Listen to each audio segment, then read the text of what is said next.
하나님의 말씀을 우리 함께 읽겠습니다. 창세기 17장 1절부터 16절 말씀입니다. 창세기 17장 1절부터 16절 말씀 교대로 한 절씩 읽겠습니다. 아브라함이 99세 때에 여호와께서 아브라함에게 나타나서 그에게 이르시되 나는 전능한 하나님이라 너는 내 앞에서 행하여 완전하라. 내가 내 언약을 나와 너 사이에 두어 너를 크게 번성하게 하리라 하신. 아브라함이 엎드렸더니 하나님이 또 그에게 말씀하여 이르시되 보라 내 언약이 너와 함께 있으니 너는 여러 민족의 아버지가 될지라. 이제 후로는 내 이름을 아브라함이라 하지 아니하고 아브라함이라 하리니 이는 내가 너를 여러 민족의 아버지가 되게 함이니라. 내가 너로 심히 번성하게 하리니 내가 네게서 민족들이 나게 하며 왕들이 네게로부터 나오리라.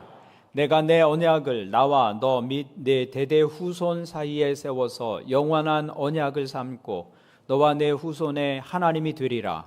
내가 너와 내 후손에게 내가 거류하는 이 땅 곧 가나안 온 땅을 주어 영원한 기업이 되게 하고 나는 그들의 하나님이 되리라.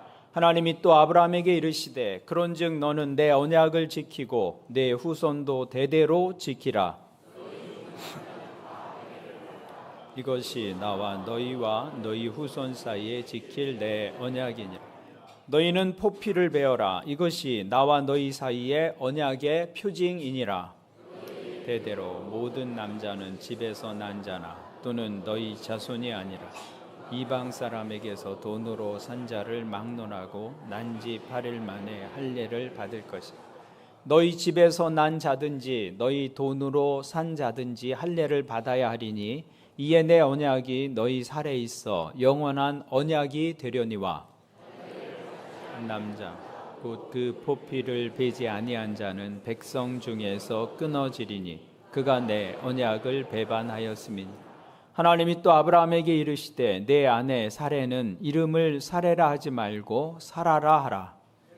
그에게 복을 주어 그가 내게 아들을 낳아주게 하며 내가 그에게 복을 주어 그를 여러 민족의 어머니가 되게 하리니 민족의 여러 왕이 그에게서 나리라. 아멘. 감사합니다. 오늘 예배에 오신 여러분들을 다시 한번 환영합니다. 옆에 분들과 인사 나눌 텐데요. 오늘 김영덕 집사님의 누님들이 전주에서 오늘 예배에 참석해 주셨습니다. 환영하고요. 또 오늘 교회에 처음 오신 분들이 주변에 있으신데요. 가장 반가운 얼굴로 서로 인사하겠습니다. 하늘 복 많이 누리십시오. 네, 감사합니다. 감사합니다.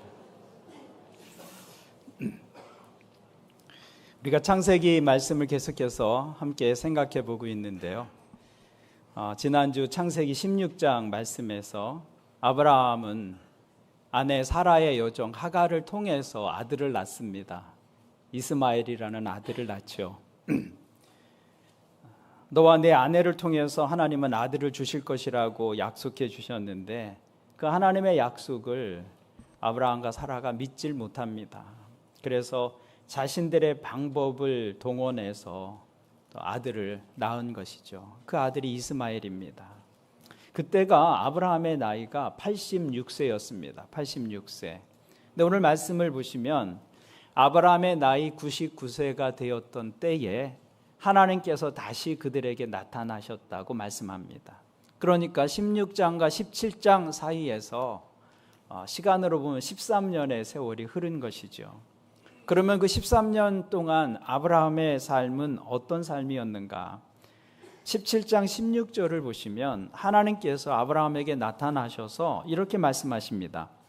내가 그에게 복을 주어 그가 내게 아들을 낳아 주게 하며 내가 그에게 복을 주어 그를 여러 민족의 어머니가 되게 하리니 민족의 여러 왕이 그에게서 나리라. 사라를 통해서 아들을 주시고 그를 통해서 여러 민족의 왕이 나게 될 것이다 라는 약속의 말씀을 다시 주십니다. 그러자 아브라함이 이렇게 반응합니다. 17절을 보시면 아브라함이 엎드려 웃으며 마음속으로 이르되 100세 된 사람이 어찌 자식을 낳을까? 사라는 90세니 어찌 출산하리요 하고 하나님 말씀하시는데 자기 속으로는 말도 안 됩니다 하나님 이렇게 지금 말하고 있는 거예요. 반응하고 있는 거예요. 그리고 한다는 말이 18절입니다. 아브라함이 이에 하나님께 아뢰되 이스마엘이나 하나님 앞에 살기를 원하나이다. 하나님께서 나타나셔서 내가 너에게 약속한 대로 내 아내 사라를 통해서 아들을 낳게 할 것이다 말씀하시는데 그 말씀을 듣고 아브라함은 엎드려서 웃었다는 거예요. 믿지 못겠다는 표현이죠. 하나님 그런 말씀 마시고 그냥 이 이스마엘이나 잘 살게 해 주십시오 이렇게 말하고 있는 것입니다. 어떻게 하나님께 이렇게 말할 수 있을지 믿어지지 않을 정도예요. 그러니까 아브라함은 하나님께서 주신 약속을 13년 동안 체념하고 사는 거예요. 이제 불가능하다, 어렵다, 안 된다. 우리가 무엇을 기대하며 삶을 살아갈 때 그 희망 때문에 현실을 견디게 하기도 합니다. 그래서 그 기대 때문에 지금의 어려움을 잘 견뎌 나가기도 해요. 그런데 시간이 지나도 그 기대가 이루어지지 않으면 기대와 좌절, 기대와 실망을 반복하면서 나중에는 그 기대를 접게 됩니다. 하나님의 약속에 대해서 체념하는 상태가 돼요. 지금 아브라함의 상황이 바로 그런 모습입니다. 그래서 아브라함은 하나님의 약속도 하나님의 축복도 이제 더 이상 기대하지 않아요. 그리고 자신이 여종과 사이에서 나온 그 이스마엘이나 그냥 잘 살게 해 주십시오. 그렇게 반응하고 있는 모습을 보게 됩니다. 아브라함에게 이 13년 그 시간은 마치 잃어버린 시간처럼 느껴집니다. 체념하고 산 시간이에요. 자신의 육체적 능력에 대해서 점점 비우는 시간들이었죠. 사실은 그 시간은 자신이 하나님의 방법이 아닌 자신의 방법을 통해서 아들을 낳았던 그 육체의 능력까지도 비워내는 시간들이었다고 우리가 생각할 수 있습니다. 이제 아브라함은 99세가 되어서 자기 힘으로는 이제 이스마엘과 같은 아들도 낳을 수 없는 상황이 된 것입니다. 그러니까 그 이스마엘이나 잘 되게 해주십시오 그렇게 말했던 것이죠. 13년 세월이 흐르면서 아브라함은 자신의 방법, 자신의 수단조차 이제 다 내려놓을 수밖에 없는 그런 상황이었습니다. 자신을 비우는 것이죠. 점점 비우는 것. 그 비우는 것이 사실은 시간을 통해서 가능합니다. 우리 의지만으로 우리 자신을 비워내는 게 쉽지가 않아요. 거기엔 세월이 필요합니다. 세월이 흐르면서 우리 스스로도 자신을 비우게 됩니다. 여러분 시간이 지나면서 어떤 일에 대해서는 스스로 비우는 것들이 있잖아요. 이제 더 이상 더 기대도 하지 않고 더 이상 소망을 거기에 두지 않는 그 시간 속에서 자기를 비우게 되는 것이죠. 그래서 때로 하나님께서는 그 시간을 통해서 우리를 연단시키십니다. 하나님께서 우리를 연단하시는 가장 좋은 도구 중에 하나가 시간이에요. 시간 속에서 기다림을 통해서 우리를 비우게 하십니다. 그래서 체념하고 살고 있던 그 아브라함에게 하나님께서 다시 오신 것이죠. 그리고는 이렇게 말씀하십니다. 1절을 보시면 아브라함이 99세 때에 여호와께서 아브라함에게 나타나서 그에게 이르시되 나는 전능한 하나님이라 너는 내 앞에서 행하여 완전하라. 오늘 이 말씀은 하나님께서 그동안 여러 번 아브라함에게 나타나셔서 말씀하셨지만 자기 이름을 알려주시지는 않으셨어요. 그런데 오늘 구체적으로 나는 누구다라고 하나님의 이름을 알려주시는 장면입니다. 근데 하나님은 아브라함에게 어떤 이름을 알려주셨느냐면 나는 전능한 하나님이다 라는 이름을 알려주시고 자신을 소개하십니다. 히브리어로는 엘 샤다이라는 말입니다. 엘 샤다이. 엘은 하나님이라는 뜻이고 샤다이라는 말은 전능한 그런 뜻입니다. 전능한 하나님. 하나님께서 처음으로 아브라함에게 자신의 이름을 말씀하시는데 당신을 엘 샤다이로 알려주시는 이유가 무엇이겠습니까? 그것은 아브라함과 사라가 하나님의 능력을 믿지 못하고 있었기 때문입니다. 왜 아브라함이 하나님의 약속을 기다리지 못하고 여종 하갈을 통해서 이스마엘을 얻게 되었을까요? 전능하신 하나님을 믿지 못했기 때문입니다. 더 늦기 전에 이 방법이라도 사용하자. 그래서 이스마엘을 낳은 것 아닙니까? 왜 아브라함은 하나님께서 또 나타나셔서 내가 사라와 사이에서 아들을 줄 것이라고 다시 말씀하시는데 하나님 그런 말씀 마시고 이스마엘이나 잘 되게 해 주십시오. 그렇게 냉소적으로 대답했던 이유는 무엇입니까? 전능하신 하나님이 믿어지지가 않는 거예요. 내 육체의 조건을 보니까 하나님 그거 불가능한 일입니다. 하나님 모르시는 것 같은데 저는 안 됩니다. 이렇게 말하고 있는 거예요. 여러분 이것이 또한 우리의 문제이기도 합니다. 왜 오늘 우리가 하나님을 의지하고 하나님의 방법을 붙잡는 대신에 인간적인 방법과 때로는 편법을 동원해서 우리의 문제를 해결하려고 할까요? 전능하신 하나님을 믿지 않기 때문입니다. 하나님이 믿어지지가 않아요. 이 상황 속에서 하나님이 하나님의 방법으로 이 문제를 해결해 주실 것이라는 믿음이 생기지 않기 때문에 우리는 하나님을 기다리지 않는 것입니다. 왜 우리가 걸핏하면 낙심하고 좌절하고 원망하고 불평하며 살아갑니까? 전능하신 하나님이 보이지 않기 때문입니다. 이 상황에서는 그 하나님이 보이지 않는 것이죠. 전능하신 하나님을 믿지 못하기 때문이다. 그러니까 우리가 믿는 그 하나님이 전능하신 하나님이라는 사실을 믿기 전까지는 우리의 믿음이 참된 믿음이 될 수는 없습니다. 그 하나님에 대한 믿음이 없다면 우리는 문제가 있을 때마다 어려울 때마다 하나님을 기다리기보다는 내 방법을 동원하고 내 수단을 동원해서 그 문제를 해결하려고 할 것입니다. 하나님이 전능하신 분이라는 사실을 믿지 못하면 우리 자신도 아브라함과 사라처럼 인간적인 방법을 동원해서 하나님의 약속을 성취하려는 잘못을 범할 수 있다는 것이죠. 그래서 하나님은 나는 전능한 하나님이다라고 우리에게 당신을 계시해 주시는 것입니다. 우리가 그 전능하신 하나님을 믿을 때에만 우리는 믿음 안에서 하나님을 온전히 신뢰할 수 있고 그분의 방법을 기다릴 수 있는 것이죠. 그래서 하나님은 우리에게 또 아브라함에게 나는 전능한 하나님 엘샤다이라고 당신을 알려주시는 것입니다. 여기 엘이라는 말은 하나님이라고 말씀을 드렸습니다. 샤다이라는 말은 전능한 그런 뜻입니다.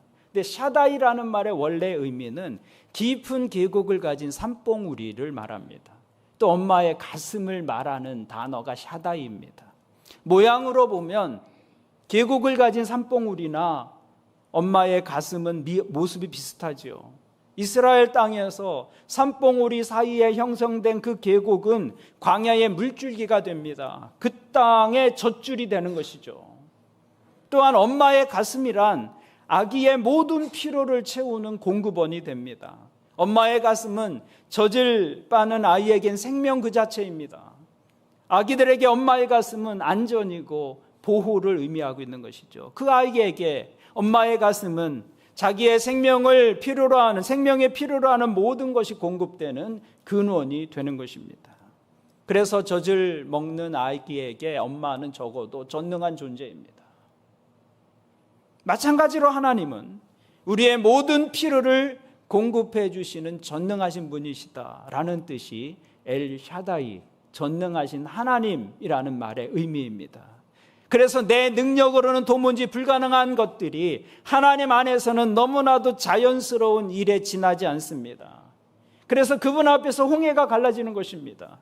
그분 앞에서 여리고성이 무너지고 그분 앞에서 풍랑이 잠잠해지고 그분의 말씀 앞에서 죽은 자가 살아나는 것이죠.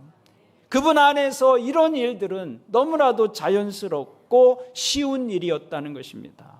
전능하신 하나님이시기 때문입니다. 성경에서 이 엘샤다이, 전능하신 하나님을 만난 사람들을 보면 그들은 한결같이 살면서 부족하고 모자라고 비어있는 인생을 살았던 사람들이었습니다. 그런데 어느 날 하나님을 전능한 하나님으로 만나는 그 순간 자기들의 이 비어있는 인생이 채워지기 시작합니다. 그것이 엘샤다이, 전능하신 하나님이 우리 가운데서 일하시는 모습입니다. 오늘 창세기 17장의 아브라함을 보십시오. 그에게는 하나님의 약속이 있었습니다. 내가 너에게 많은 자손을 주고 큰 민족을 이루게 할 것이다. 그런 약속을 주셨습니다. 그래서 그 약속을 믿고 아브라함은 자기 본토와 친척 아비집을 떠나서 가나안 땅에까지 올 수 있었습니다. 그런데 하나님께서 자신에게 이 첫 약속을 주신 후로 24년이나 흘렀습니다. 이제 아브라함은 99세가 되었고 아내 사라는 89세가 되었습니다. 자연적인 능력으로는 아이를 가질 수가 없는 상황입니다. 그들의 육체로는 아기를 갖는 일에는 빈 껍데기와 같습니다. 아기에 관한 한은 그들의 인생은 빈 배입니다. 소득이 없어요. 얻은 게 없습니다. 자신들의 능력으로는 절대 해결할 수 없는 일이 되었습니다. 그런데 바로 그때 하나님께서 아브라함에게 나타나셔서 나는 엘샤다이 전능한 하나님이다 라고 말씀해 주십니다. 그 하나님의 약속이 무엇입니까? 나는 전능한 하나님, 내 필요를 충만하게 채우는 하나님이시다라는 말씀입니다. 그리고 그 결과 창세기 21장에 가서 보면 그 이듬해에 하나님께서 말씀하신 대로 아브라함과 사라 사이에 이삭이라는 아들이 태어나는 것을 볼 수 있습니다. 엘샤다이 하나님은 우리의 부족하고 모자라고 비어있는 것을 충족하게 채워주시는 전능하신 하나님이십니다. 그러므로 여러분의 인생에서 비어있는 것이 발견되었을 때 엘샤다이 하나님 앞으로 달려가야 합니다. 그 하나님을 부르고 나의 부족한 가운데 전능하신 하나님이 일하실 것을 기대하는 것이죠. 하나님은 우리의 모든 필요를 공급해 주시는 분이십니다. 우리는 비어있지만 하나님은 충만한 분이십니다. 오늘 여러분들에게 이 하나님에 대한 믿음이 있기를 바랍니다. 이 믿음이 있을 때에만 우리는 하나님을 전적으로 신뢰할 수 있고 하나님께서 일하실 때까지 기다릴 수 있는 것이죠. 하나님은 아브라함에게 전능하신 하나님으로 당신을 계시하신 후에 아브라함의 이름을 바꾸어 주셨습니다. 5절을 보시면 이렇게 이름을 바꾸어 주십니다. 이제 후로는 내 이름을 아브라함이라 하지 아니하고 아브라함이라 하리니 이는 내가 너를 여러 민족의 아버지가 되게 함이니라. 아브라함의 원래 이름이 무엇이라고요? 아브람이에요. 세 글자예요. 아브람. 그 뜻은 존귀한 아비, 단수입니다. 근데 하나님은 이 이름을 아브라함으로 바꿔주셨어요. 열국의 아비, 많은 민족의 아버지, 그런 뜻입니다. 또한 아브라함의 아내 사라의 이름도 바꾸어 주십니다. 15절을 보시면 하나님이 또 아브라함에게 이르시되 내 아내 사레는 이름을 사레라 하지 말고 사라라 하라. 사라의 원래 이름이 무엇이라고요? 사레였다는 거예요. 공주라는 뜻입니다. 근데 그 이름을 열국의 어미, 많은 민족의 어머니라는 뜻의 사라로 바꾸어 주셨다는 것이죠. 이스라엘 백성들에게 이름은 그 사람의 존재고 그 사람의 인격이고 그 사람의 인생을 대변하고 있는 것입니다. 그래서 이름을 바꾼다는 것은 운명을 바꾸는 것과 같습니다. 그 이름으로 살도록 운명 지어진 그 삶을 바꾸는 것, 그것이 이름을 바꾼다는 말의 의미입니다. 그런데 하나님을 우리가 전능한 분으로 만나면 우리의 운명이 바뀐다는 거예요. 하나님을 전능하신 하나님으로 만난 후에 아브라함의 이름이 바뀌었고 사레의 이름이 바뀌었습니다. 그들의 운명이 달라졌다, 그 말입니다. 그런데 그것은 우리에게도 동일하게 일어나는 일입니다. 왜냐하면 우리가 믿음 안에서 전능하신 하나님을 만나면 우리는 그 믿음을 통해서 우리의 한정된 자원을 가지고 이 땅을 사는 것이 아니라 전능하신 하나님과 연결된 그 하나님의 능력으로 살아가기 때문입니다. 우리가 살 수 있는 인생의 자원이 달라지는 것이죠. 우리가 전능하신 하나님을 만날 때 우리는 순간을 사는 존재가 아니라 이제는 영원을 사는 존재로 바뀌게 되는 것입니다. 하나님의 자녀가 되는 것이죠. 그래서 우리의 운명이 바뀌는 것입니다. 그래서 하나님은 아브라함과 사라의 이름을 바꾸어 주셨습니다. 그들의 운명이 바뀐 것이죠. 그런데 하나님께서 아브라함과 사라의 이름을 바꾸어 주셨는데 그 바뀐 이름을 보면 흥미로운 점이 있습니다. 아브라함은 아브라함으로 바뀌었고 사레는 사라로 바뀌었어요. 영어로 보시면 아브라함으로 바뀌고요. 사레는 사라로 바뀌었어요. 두 이름에 공통적으로 넣어준 글자가 보이시죠? 어떤 글자입니까? H자를 넣어주셔서 H자. 근데 이 H자는 하나님의 이름의 대표적인 자음입니다. 하나님의 이름 가운데 대표적인 이름이 무엇입니까? 여호와잖아요. 여호와. 그 여호와의 히브리어에 해당하는 그 단어의 대표적인 자음이 해라는 단어인데, 자음인데, 그 자음을 영어로 말하면 에치자가 됩니다. 에치자. 그래서 히브리어에서 이 해라는 자음, 영어의 에치자는 하나님의 이름을 대표하는 자음입니다. 그 에치자를 보면 이스라엘 백성들은 하나님을 떠올리게 돼요. 그런데 그 에치, 하나님의 이름의 대표적인 글자인 에치를 하나님께서 누구에게 주신 것입니까? 아브라함과 사라에게 그 이름 속에 넣어주신 것입니다. 그래서 학자들은 이것을 해석하기를 하나님은 아브라함에게 자신을 내어주시는 방법으로 아브라함에게 당신의 이름을 주셨다고 해석을 합니다. 당신의 이름을 주신 거예요. 아브라함과 사라에게. 즉 하나님은 아브라함과 사라의 이름 속에 당신 자신을 내어주신 것이죠. 전능하신 하나님을 잊지 않도록, 그 이름을 부를 때마다 전능하신 하나님을 기억할 수 있도록, 새로 바뀌어진 이름으로 불려질 때마다 그 이름 속에서 아브라함과 사라는 전능하신 하나님을 기억해낼 수가 있었던 것이죠. 그래서 하나님은 그 이름 속에 당신 자신을 내어주신 것입니다. 그래서 하나님의 다른 이름은 주시는 하나님이세요. 내어주시는 하나님. 하나님은 우리에게 내어주시는 분이세요. 하나님은 우리에게 모든 것을 주셨습니다. 우리가 눈으로 보는 이 모든 것이 하나님께서 주신 거예요. 그런데 그 모든 것들 가운데 가장 최고의 선물은 하나님 자신입니다. 하나님 자신을 우리에게 주시는 거예요. 그래서 하나님의 이름이 무엇입니까? 임마누엘, 우리와 함께 하시는 하나님. 하나님은 우리에게 당신 자신을 주시는 분이시다 라고 말씀하고 있는 것이죠. 그 하나님께서 우리에게 주시다가 마지막에는 무엇까지 내어주셨습니까? 요한복음 3장 16절을 보시면 하나님이 세상을 이처럼 사랑하사 독생자를 주셨으니, 여러분 놀라운 일입니다. 하나님께서 내어주시다가 우리를 위해서 무엇까지 내어주셨다고요? 아들의 생명까지 내어주셨다는 것입니다. 이는 그를 믿는 자마다 멸망하지 않고 영생을 얻게 하려 하심이라. 하나님께서 마지막에 무엇을 주셨다는 것입니까? 우리를 그 죄에서 멸망하지 않게 하시려고 그 멸망받을 죄의 심판을 누구에게 던지시고 당신의 사랑하는 아들에게 그 진노를 내어주시고 그리고 우리를 하나님의 품 안에 안으셨다는 거예요. 독생자까지 내어주셨다고 성경은 말씀합니다. 주시다 하나밖에 없는 그 아들의 생명까지 우리에게 내어주셨다고 성경은 말씀합니다.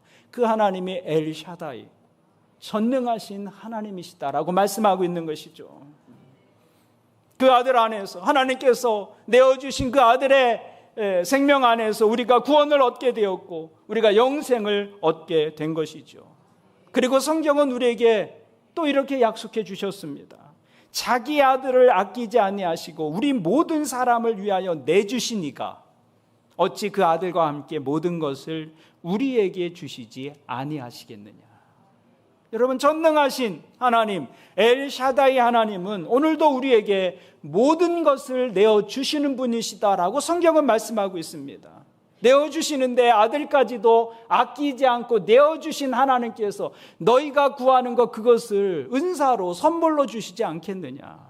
그러므로 여러분, 그 하나님께 구하는 삶을 사시기를 바랍니다. 전능하신 하나님께는 구하는 것입니다. 왜 하나님이 전능하신 하나님이라고 말씀하세요? 나 못할 것이 없다, 내 못 줄 것이 없다라고 말씀하고 있는 거예요. 여러분, 그 믿음을 가지고 하나님께 나아가서 구하실 수 있기를 바랍니다. 그러면 하나님의 충만하심으로 우리의 삶이 채워지게 될 것입니다. 그래서 시편 23편은 이렇게 고백합니다. 여호와는 나의 목자시니 내게 부족함이 없으리로다. 내게 부족함이 없으리로다. 이것이 엘샤다이, 전능하신 하나님을 믿고 그 하나님께 간구하는 사람들마다 경험한 삶의 고백입니다. 오늘 여러분에게도 이런 믿음의 고백이 있기를 주님의 이름으로 축원을 드립니다. 엘샤다이 하나님은 모든 것을 주시는 하나님이세요. 여러분, 그 하나님을 신뢰하며 사시기를 바랍니다. 그 하나님께 찾고 구하고 두드리는 삶을 살 수 있기를 바랍니다. 그 엘샤다이 하나님으로부터 모든 부족과 필요와 모자람을 공급받는 믿음의 축복을 여러분 다 누리게 되기를 주님의 이름으로 축복합니다. 그래서 하나님은 아브라함과 사라의 이름 속에 당신 자신을 내어주셨어요. 뿐만 아니라 하나님은 아브라함과 새로운 언약을 체결하셨습니다. 9절부터 11절을 보시면 하나님이 또 아브라함에게 이르시되 그런즉 너는 내 언약을 지키고 내 후손도 대대로 지키라. 너희 중 남자는 다 할례를 받으라. 이것이 나와 너희와 너희 후손 사이에 지킬 내 언약이니라. 너희는 포피를 베어라. 이것이 나와 너희 사이에 언약의 표징이니라. 하나님께서 무엇을 명하십니까? 할례를 명하십니다. 할례는 남자의 생식기에 포피를 베어내는 의식입니다. 오늘날의 포경 수술과 같은 그런 의식을 말하는 것인데요. 이스라엘 집안에서 태어난 남자아이는 난지 8일 만에 이 할례를 행해야만 했습니다. 하나님은 언약의 선물로 이 할례를 아브라함에게 주신 것입니다. 이 할례가 가지는 의미는 분명합니다. 아브라함이 전능하신 하나님을 잊어버리니까, 자꾸 잊어버리니까 그 이름 속에 무엇을 주셨어요? 하나님 자신, 하나님의 이름 애치, 그 단어를 주셨다고요. 그것만으로도 부족해서 하나님 어떻게 하신 거예요? 아브라함의 몸에 그것을 표시하고 간직하도록 하신 것입니다. 그래서 할례에 대해서 어떤 신학자는 이렇게 표현했어요. 할례는 우리 몸에 새긴 하나님의 브랜드이다. 여러분, 상품엔 브랜드가 붙어 있잖아요. 그 브랜드를 보면 그 상품을 누가 만들었는지, 어느 회사 제품인지 알 수 있잖아요. 그런데 할례는 하나님께서 직접 우리 몸에 새겨주신 하나님의 브랜드라는 거예요. 너 내가 만들었다. 너는 내 것이다. 이렇게 말씀하고 있는 것이죠. 다시 말하면 이것은 우리가 하나님의 언약의 백성임을 나타내는 정체성과 같은 것입니다. 사랑하는 사람이 결혼하면 두 사람이 특별한 관계 속에 있다는 것을 언약의 반지를 가지고서 표현을 하잖아요. 언약의 반지를 교환하고 그것을 끼고 다니면서 내가 어떤 여인과 어떤 남자와 특별한 관계 속에 있음을 나타나게 되죠. 그런데 하나님께서 이 특별한 표시를 아브라함과 그의 후손들에게 몸에다 주신 거예요. 몸에다. 그것이 할례입니다. 할례. 그래서 하루에도 몇 번씩 생리 현상을 해결하기 위해서 그 표시를 보게 되잖아요. 그것을 보면서 생각하는 것입니다. 전능하신 하나님을 생각하도록. 아, 나는 하나님의 백성이구나. 나는 하나님의 전능하신 하나님의 자녀이구나. 그의 백성이구나 라는 것을 하루에도 여러 번씩 확인하도록 하나님께서 우리에게 허락해 주신 것입니다. 그래서 그 할례의 표시를 볼 때마다 세상과 자기를 구별하는 것이죠. 내가 하나님의 자녀인 것을 기억하고, 그리고 하나님의 방법으로 살아가려고 자기 자신을 바로 다시 세우는 것입니다. 그것이 바로 그리스도인의 합당한 모습인 것이죠. 그러면 이제 우리가 전능하신 하나님의 언약의 백성이 되었다면 이제부터 우리가 어떻게 살아야 하는 것입니까? 그 언약의 표를 가지고 이름 속에도 하나님을 넣어주셨고 몸에 하나님을 상징하는 흔적을 남겨주셨는데, 그렇다면 우리는 이제 어떻게 살아야 하는 것입니까? 그것에 대해서 오늘 본문 1절은 이렇게 말씀하고 있습니다. 아브라함이 99세 때에 여호와께서 아브라함에게 나타나서 그에게 이르시되 나는 전능한 하나님이라. 너는 내 앞에서 행하여 완전하라. 하나님께서 무엇을 요구하고 계십니까? 너는 내 앞에서 행하라. 너는 내 앞에서 행하라. 영어로 말하면 walk before me. 내 앞에서 걸으라. 인생의 걸음을 내 앞에서 걸으라고 말씀하는 거예요. 하나님의 요구가 무엇입니까? 너는 내 앞에서 행하고 내 앞에서 걷고 내 앞에서 살라고 말씀하는 거예요. 우리가 환경 앞에서 살면 비틀거릴 수 있습니다. 조건 앞에서 살면 무너질 수 있다고요. 그렇지만 너는 전능하신 하나님, 그 내 앞에서 행하고 내 앞에서 걷고 내 앞에서 살아가라 라고 말씀하고 있는 것이죠. 환경이나 여건이나 자기 자신의 능력을 보고 사는 것이 아니라 전능하신 하나님 엘샤다이 앞에서 내 인생을 살아가라, 그렇게 약속하고 있는 것입니다. 왜냐하면 그 엘샤다이 하나님 속에는, 그 하나님 앞에서는 능력이 있고 축복의 약속이 있고 미래의 소망이 있기 때문에 그렇습니다. 그래서 우리가 현실을 바라보고 사는 것이 아니라 우리의 소망이 되시고 능력이 되시는 그 엘샤다이, 전능하신 하나님, 그 하나님의 능력으로 모든 것을 주시다 아들의 생명까지 내어주시는 그 하나님을 바라보고 살라고 우리에게 말씀하고 있는 것이죠. 너는 내 앞에서 행하여 어떻게? 완전하라. 하나님 앞에서 살 때 흠 없이 살라는 말씀입니다. 근데 이 흠 없이 살라는 말은 도덕적 요구가 아닙니다. 그럼 우리 살 수가 없어요. 어떻게 그 하나님 앞에서 도덕적으로 완전하게 살 수 있고 완벽하게 살 수 있습니까? 그 말의 히브리어의 원래 의미는 딴 마음 품지 말고 살라 그 말입니다. 하나님 앞에서 살 때 딴 마음 품지 말고 살라, 전적으로 하나님을 신뢰하며 살라고 말씀하는 것입니다. 아브라함은 하나님을 믿는다고 하면서도 계속 딴 마음을 먹고 살았어요. 하나님께서 아들을 주시겠다고 하는데도 이스마엘이나 살게 해주십시오. 하나님께서 사라를 통해서 아들을 주신다고 하시는데도 자기 여종 하가를 취해서 아들을 낳지요. 계속 하나님의 약속에도 불구하고 딴 마음을 품고 삽니다.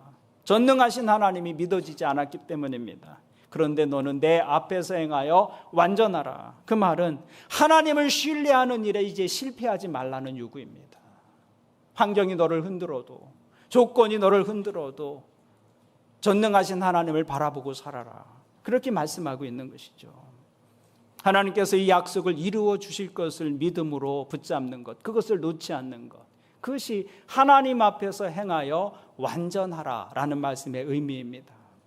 여러분, 우리가 엘샤다이 하나님을 믿지 못한다면 성경책은 공상 소설에 불과해요. 어떻게 이스라엘 백성들이 광야를 지나는 동안 그 40년 동안 씨도 뿌리지도 않았고 농사를 짓지도 않았고 추수하지도 않았는데 어떻게 먹고 살 수가 있었겠습니까? 그것을 가능하게 한 일은 하나님께서 엘샤다이 하나님이셨기 때문입니다. 그 하나님께서 그들과 함께 계셨고 그들의 필요를 아시고 채워주셨습니다. 매일 아침 만나를 내려 그들로 하여금 먹게 하신 하나님은 전능하신 하나님이셨습니다. 물이 없을 때 반석을 깨서라도 물을 공급해 주시는 하나님은 엘샤다이, 전능하신 하나님이셨다는 것이죠. 40년 광야길을 걷는 동안 신발이 해지지 않도록, 옷이 해지지 않도록 매일 공급해 주신 하나님은 엘샤다이, 전능하신 하나님이셨다는 것입니다. 그 하나님을 빼면 성경의 이야기는 공상 소설에 불과해요. 하나님 없이는 설명이 안 되는 것이죠. 그러나 엘샤다이, 전능하신 하나님이 계시기 때문에 성경 속의 이야기가 사실이 되는 것이고 우리가 믿을 수 있는 내용이 되는 것입니다. 전능하신 하나님 엘샤다이를 신뢰할 때 이스라엘 백성들은 광야길을 부족함 없이 걸을 수 있었습니다. 여러분, 그 하나님을 신뢰하면 환경에 지배당하지 않고 하나님을 믿고 기다릴 수 있게 되는 것이죠. 그래서 하나님 앞에서 믿음은 기다리는 것입니다. 기다리는 거예요. 하나님의 약속과 내 현실의 차이가 있을 때 그때는 기다리는 것이 믿음입니다. 그때야말로 믿음이 필요한 때이죠. 현실을 바라보는 것이 아니라 하나님 앞에서 걷는 거예요. 현실을 보면서 걷는 것이 아니라 하나님 앞에서 걷는 것이죠. 그것이 바로 너는 내 앞에서 행하여 완전하라 라는 말씀의 의미입니다. 믿음의 자리는 바로 거기입니다. 하나님의 약속과 현실의 차이, 메꿀 수 없는 그 간격, 그 자리에 믿음이 있어야 하는 것이죠. 믿음이 거기에 존재하는 것입니다. 믿음은 그때를 위한 것이고 믿음은 그 자리에 있어야 하는 것이죠. 로마서 4장을 보시면 전능하신 하나님을 만난 후에 아브라함이 어떻게 변했는지 이렇게 기록하고 있습니다.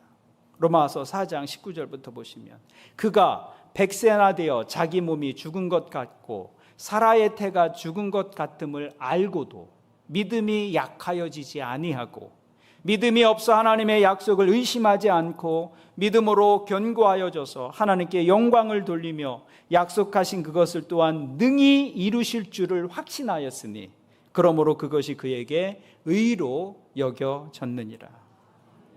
엘샤다이 하나님을 만나고 나서 아브라함은 이렇게 바뀝니다. 상황은 바뀌지 않았어요. 자신은 100세가 되었고 아내는 90세가 되었습니다. 자기 몸은 이제는 생명에 관해서는 죽은 것과 같은 것을 알고 있음에도 불구하고 무엇을 의심하지 않았다는 거예요. 약속을 이루시는 하나님을 의심하지 않았다는 것입니다. 그래서 기다리게 됩니다. 그리고 그 약속의 끝에서 하나님의 약속을 실현하는 그 열매를 보게 되는 것이죠. 그것이 참된 믿음이라고 성경은 말씀하고 있습니다. 여러분, 우리가 믿음 생활에서 실패하는 이유가 어디에 있습니까?